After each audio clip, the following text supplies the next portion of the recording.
లో BCY party అధ్యక్షుడు Ramachandra Yadav over action చేశారు. సాధువులతో కలిసి శ్రీవారి ఆలయం దగ్గర నిరసనకు దిగారు. తిరుమల పవిత్రతను కాపాడుకుందామంటూ రామచంద్ర యాదవ్ సాధువులతో పాదయాత్రగా వచ్చారు. అయితే ఆలయంలో రాజకీయ వ్యాఖ్యలు, నిరసనలు చేయొద్దంటూ రామచంద్ర యాదవ్కు అలిపిరిలోని పోలీసులు నోటీసులిచ్చారు. టీటీడీ రూల్స్ పట్టించుకోకుండా రామచంద్ర నిరసనలు, నినాదాలు చేశారు. దీంతో పోలీసులు నిరసనకారుల్ని అదుపులోకి తీసుకుని భాకరాపేట స్టేషన్కు తరలించారు. అయితే ఆందోళనలో పాల్గొన్న మహిళలు తమకేం తెలియదని చెబుతున్నారు. స్వామీజీ రమ్మంటేనే వచ్చామంటున్నారు.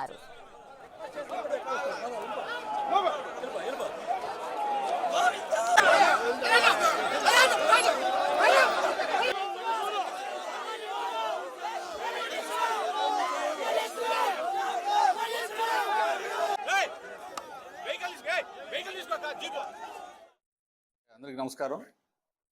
ఈరోజు ఈ రామచంద్ర యాదవ్ మరియు కొంతమంది సాధువులతో అంతా వచ్చి ఒక 100-150 మంది దాకా అలిపిరి నుంచి కొండకరి నడిచి వచ్చి స్వామి దగ్గర వినతి పత్రం ఇచ్చుకోవాలి, మాకు కొన్ని సమస్యలు ఉన్నాయి తిరుమల అని చెప్పేసి వాళ్ళు కింద బయలుదేరడం జరిగింది.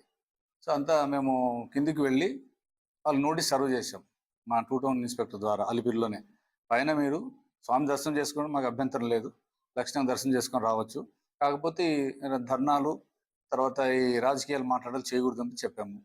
దానికి వాళ్ళు అంగీకరించారు. మేము ఏం మాట్లాడాం సార్, పైకి వచ్చేసి మేము స్వామి దర్శనం చేసుకొని తిరిగి వచ్చేస్తామన్నారు. మేము వాళ్ళకి అనుకూల పరిస్థితులు ఏర్పాటు చేసాము.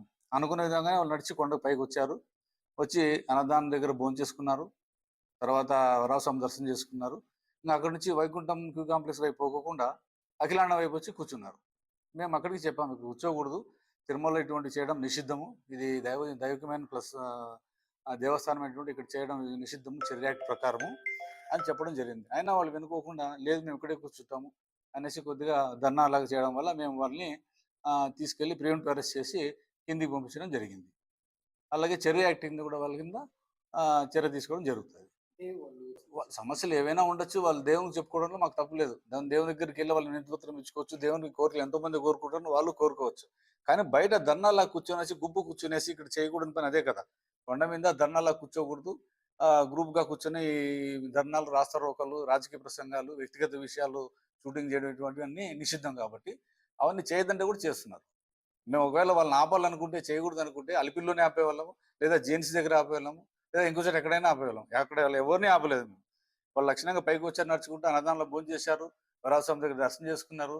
మళ్ళీ వైకుంఠం వైపు పోకోకుండా అఖిలాండ దగ్గర వచ్చి కూర్చున్నారు. అప్పటికీ చెప్పాము, మీరు ఇట్లా కూర్చోవడం తప్పండి, కూర్చోకూడదు ఇక్కడ దేవుని దగ్గర, ఈ తిరుమల అటువంటి నిషేధం అని చెప్పి కూడా వినుకోకుండా వాళ్ళు చాలాసేపు మాతో వాగ్వివాదం చేయడం వల్ల మేము తప్పనిసరి పరిస్థితుల వల్ల కిందికి తీసుకు పంపించడం జరిగింది. మేము అక్కడ సేవకులు దర్శనానికే వచ్చాం, దర్శనం అని వచ్చాం. మాకు ఎక్కడ మాకేడు తెలుసాయో చదివే రాదు, ధర్నా గిర్న మాకేడు తెలుసాయ్యా చేయకూడదు. మాకు అసలు మేము దర్శనానికి వచ్చాము. ఇది ఒక కడిమి ఇంకా తీసాను, దేవుడికి వేస్తానని, దేవుడి దగ్గరికి కదా తీసుకెళ్తారు, ఉచితం కదా అనేసి మేము ఏడు ధర్నా